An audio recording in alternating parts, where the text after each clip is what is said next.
secara kinerja birokrasi Ahok bagus. Tapi saya ingin sekali lagi menyampaikan kepada beliau, hati-hati dalam bicara, mulutmu harimaumu, jangan sembarangan ngomong. Itu kan sudah pernah kejadian di Pilkada DKI, apa jadinya? Ya banyak yang menjadi korban dari sikap beliau ya. Kami yang mendukung beliau juga bukannya tidak berkorban loh, menjadi korban. Nah itu harus beliau pahami gitu. Jadi belajarlah berkomunikasi secara efektif dan baik.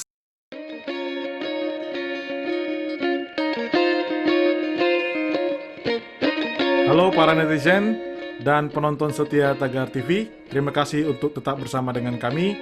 Seperti biasa, kita mengundang berbagai tokoh dan narasumber untuk berdiskusi mengenai kasus atau peristiwa yang sedang hangat terjadi di dunia maya maupun di dunia sosial saat ini.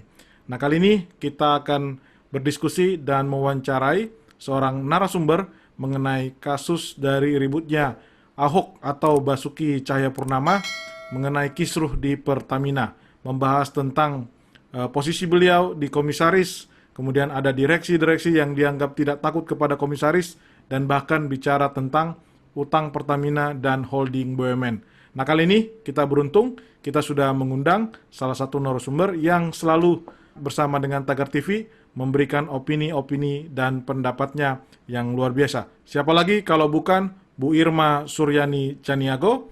Beliau adalah politikus nonaktif sekaligus ketua DPP nonaktif dari Partai Nasional Demokrat. Halo Kak Irma, apa kabar?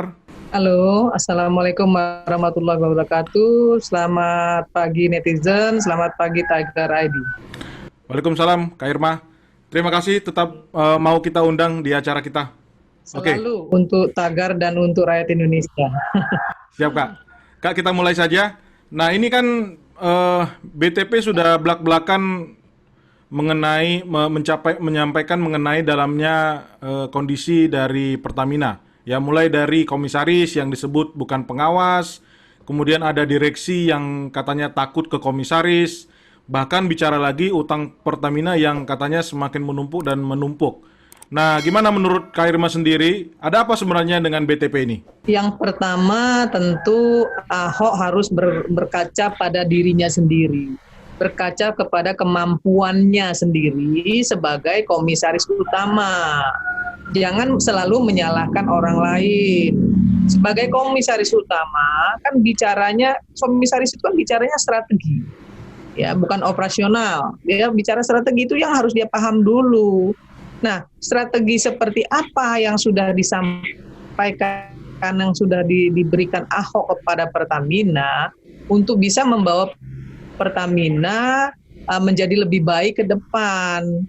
Nah, sampai hari ini saja menurut saya pribadi pun Ahok belum punya prestasi apa-apa di Pertamina gitu. Jadi tunjukin dulu dong prestasinya. Jangan selalu membebani Pak Presiden dengan komentar-komentar yang nggak penting, nggak perlu. Ya, kejadian Pilkada DKI itu sudah membuat banyak orang sulit loh sebenarnya. Ya, meskipun saya pribadi mendukung beliau sebagai Gubernur DKI waktu maju sebagai Gubernur DKI, karena saya lihat sebagai birokrat dia bagus. Tapi kan belum tentu di posisi-posisi lain. Dia harus banyak belajar. Ahok harus paham ya, bagaimana konstitusi kita menyatakan bahwa bumi, tanah, air, dan segala isinya dikuasai oleh negara dan kemudian dipergunakan sepenuhnya untuk kepentingan rakyat. Jadi banyak hal yang harus beliau pahami. Jadi jangan berpikir terlalu kapitalis dan liberalis banget lah. Ya, Indonesia nggak bisa dibuat seperti itu. Kita ini negara archipelago loh. Oke, jadi Kak Irma, ya Kak Irma, jadi menurut Kak Irma selama kurang lebih 10 bulan ya, karena dari November 2019 Pak Ahok itu menjabat sebagai Komod dari Pertamina.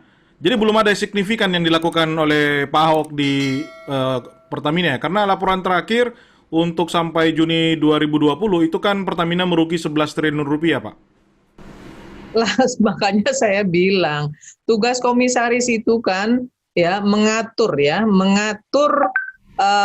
bagaimana strategi perusahaan agar bisa rebound misalnya gitu ya, agar bisa kembali menaikkan misalnya revenue, kemudian melakukan perubahan secara signifikan,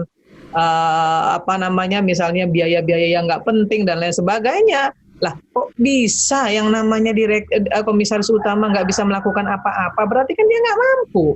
Kalau dia mampu, dia pasti bisa bilang, saya aja di Pelindo 1, saya bisa kok bicara dengan manajemen.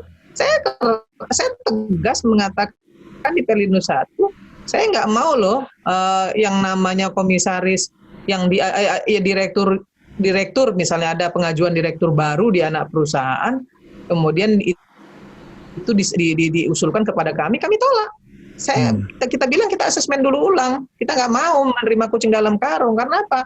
Karena posisi Pelindo 1 juga sama kan, sedang turun gitu ya, sedang revenue-nya turun sangat drastis sekali. Saya bilang untuk apa kita ada di sini kalau kita nggak bisa meningkatkan revenue gitu. Jadi nggak usah main-main lah gitu. Kalau mau jadi komisaris ya memang harus tanggung jawab. Dan kalau ada kesalahannya sampaikan kepada publik. Saya pribadi salah kalau saya nggak bisa meningkatkan revenue di Pelindo 1. Makanya kita harus bicara secara keras dan terbuka. Jangan ngeluh gitu loh. Jadi yang kita harus lakukan adalah mengguidance, mengcoaching ya manajemen ya, mengarahkan manajemen untuk bisa memiliki strategi yang jitu ya, bagaimana caranya meningkatkan revenue, bagaimana menurunkan biaya, bagaimana menghilangkan korupsi, bagaimana menghilangkan praktek-praktek yang merugikan perusahaan, kan itu.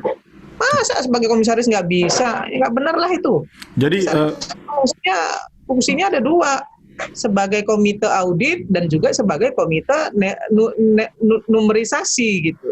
Dan itu punya otoritas loh. Jadi salah kalau beliau ngomong begitu. Oke, berarti artinya Kak Irma sebenarnya sebagai komisaris itu Pak Ahok itu tidak perlu takut dengan direksi ya? Atau direksi itu sebenarnya bisa diperingatkan atau diberikan masukan dari komisaris ya? Wah, kami di Pelindo 1 kita nggak setuju, kita tolak, dan kita nggak mau tanda tangan. Apa urusannya? Saya nggak mau tanda tangan. Saya bilang, saya nggak mau tanda tangan. Saya bilang, ini perbaiki dulu, baru saya mau tanda tangan. Saya terus terang bicara seperti itu. Dan alhamdulillah, teman-teman BOD di Pelindo 1 itu paham betul gitu dengan kami. Dan kami juga sesama komisaris juga kita saling berkomunikasi gitu. Saya juga kadang-kadang memperingatkan juga kalau ada misalnya hal-hal tertentu yang kurang, menurut saya, wah ini berbahaya nih untuk komisaris ke depannya sebagai pertanggungjawaban kepada pemerintah dan publik. Ya saya bilang, ya sorry aja, saya nggak mau tanda tangan gitu. Oke. Simple sebenarnya kalau kita memang punya tanggung jawab dan komitmen yang tegas. Oke. Apakah ini berarti bahwa sebenarnya Pak Ahok itu tidak merasa bahwa dia diberikan wewenang yang cukup sebagai komisaris ini, Kak Irma? Maksudnya kenapa justru situasi dalam Pertamina itu dibuka keluar atau diumbar keluar, bukan justru dibenahi di internal ya? Nah, itu dia yang saya ingin sampaikan, bahwa Pak Basuki Cahayapurnama diposisikan di sana oleh Presiden dan Menteri BUMN Pak Erick Thohir, saya yakin untuk membenahi, bukan untuk mengeluh. Bukan untuk membuka-buka borok yang harusnya dia selesaikan. Dia benang kusut itu dia urai, dia selesaikan satu persatu. Sehingga kemudian dari membuka satu persatu benang kusut, mengurai, kemudian memberikan solusi yang tepat, maka dia dapat meminimais persoalan-persoalan yang ada di dalam. Nah, hasil dari meminimais persoalan-persoalan di dalam itulah kemudian yang dia sampaikan keluar. Bukan malah justru yang dia nggak bisa lakukan, yang dia omongin keluar. Ini kan malah membuat konten ya, nilai dia di mata publik itu jadi jeblok gitu loh. Saya kira ini nggak tepat gitu ya. Saya kira Pak Erick Thohir sudah bekerja sangat keras loh ya. Pak Erick itu saya luar biasa menurut saya, menempatkan orang juga nggak sembarangan juga. Contoh saya pribadi, beliau bilang, Bu Mbak Irma bantu saya ya gitu, di Pelindo 1 itu harus ada orang yang seperti Mbak Irma loh gitu untuk membenahi di sana gitu, harus ada orang yang bisa bicara lugas gitu. Maka kemudian saya nggak pernah tuh, walaupun saya tahu Pelindo 1 itu di antara 4 Pelindo itu adalah yang paling kecil gitu.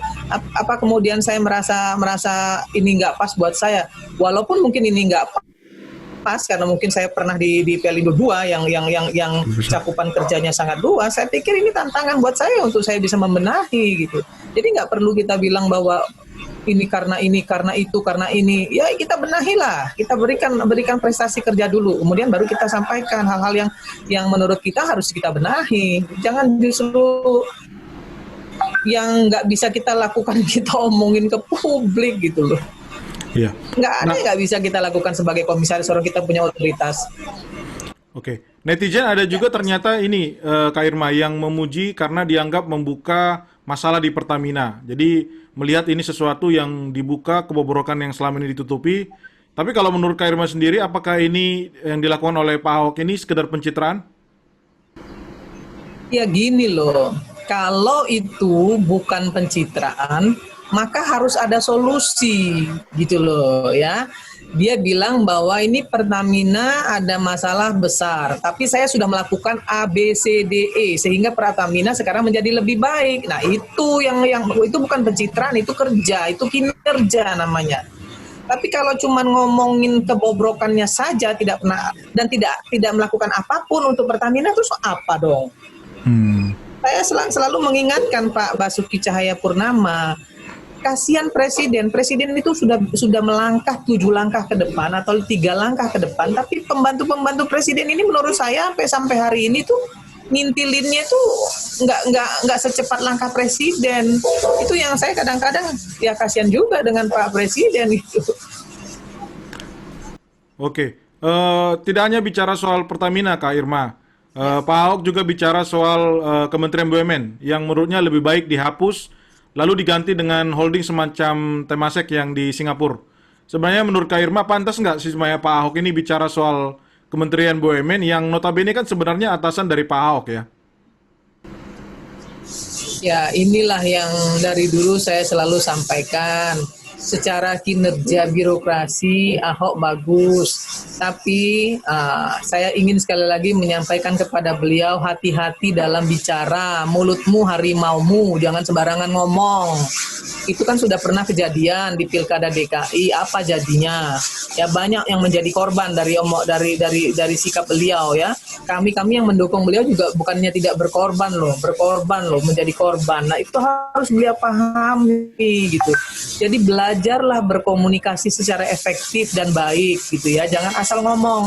Pelajari dulu Undang-Undang Dasar 1945 ya, bahwa bumi, tanah, air dan segala isinya ya itu dikelola oleh negara dan diperuntukkan bagi kemakmuran rakyat. Nah, BUMN adalah kepanjangan tangan dari itu, implementasi dari undang-undang itu. Maka BUMN selalu dikatakan adalah perusahaan yang nggak boleh berbisnis untuk kepada rakyat gitu.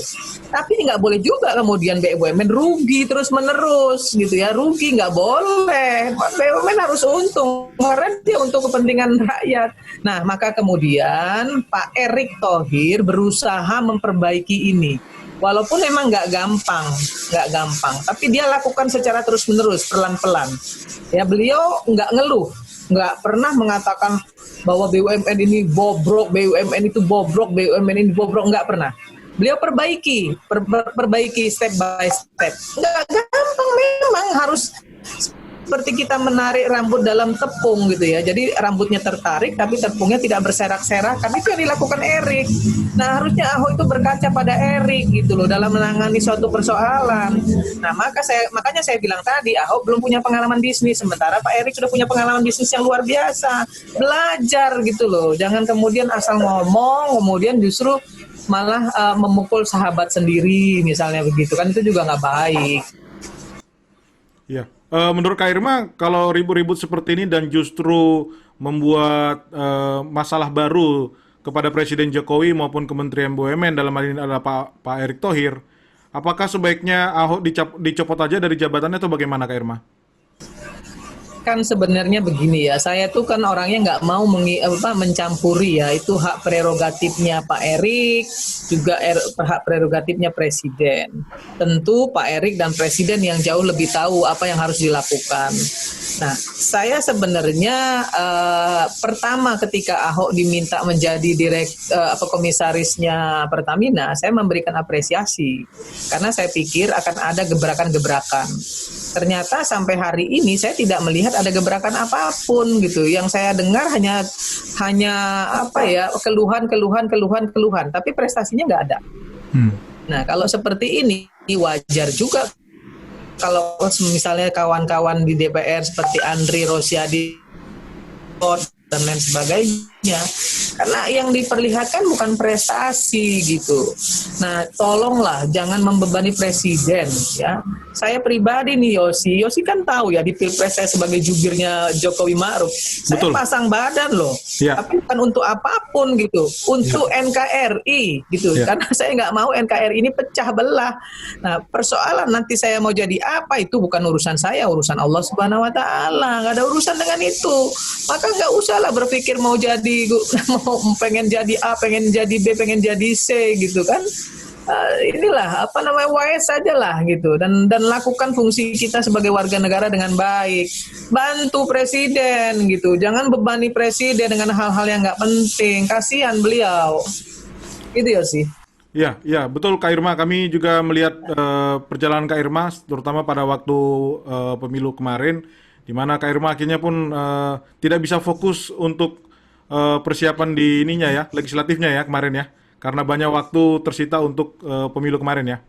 Nah mungkin pertanyaan terakhir ini Kak Irma sebagai penutup, Ahok ini kan selalu menjadi pro kontra ya, disukai sekaligus dibenci. Nah mungkin ada pesan-pesan yang bisa disampaikan oleh Kak Irma kepada Pak Ahok atau Pak BTP. Silakan Kak Irma. Ya, Pak Ahok, Pak Basuki Cahayapurnama, saya mengagumi Anda sebagai birokrat ketika masih menjadi gubernur DKI.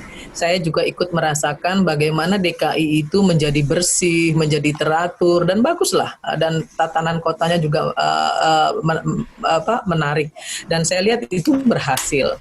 Tapi ada hal yang harus dipahami Pak Ahok. Jangan terlalu banyak bicara yang nggak penting, gitu ya. Dan harus hati-hati bicara dengan siapa, dengan bahasa yang bagaimana. Itu juga penting untuk dipelajari Pak Ahok. Nggak semuanya harus bicara keras. Nggak. Saya bicara keras dulu di Pilpres, tapi setelah Pilpres saya nggak bicara keras lagi. Untuk apa? Udah situasinya sudah beda gitu. Nah, Ahok juga harus belajar gitu ya, belajar berbicara dengan siapa, untuk apa, fungsinya apa, harus belajar lah gitu. Sehingga tidak kemudian menjadi bulutmu harimaumu lah yang akan menerkam kepalamu sendiri. Nah, itu juga harus dia pahami. Cobalah tahan sedikit ya, untuk bicara-bicara yang nggak penting gitu. Nah, agar prestasi beliau ke depan semakin baik gitu ya. Jangan juga kemudian dengan kesalahan-kesalahan yang sebenarnya nggak penting itu justru orang-orang yang membackup beliau jadi korban juga gitu.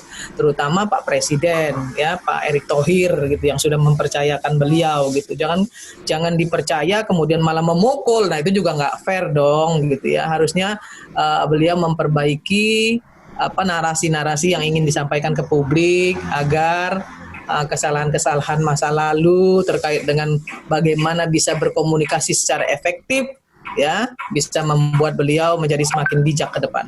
Saya kira itu penting. Demikian netizen diskusi kami dan wawancara kami bersama dengan Irma Suryani Caniago, politikus nonaktif dari Partai Nasional Demokrat. Terima kasih Kak Irma untuk waktu dan kesediaannya bersama dengan Tagar TV.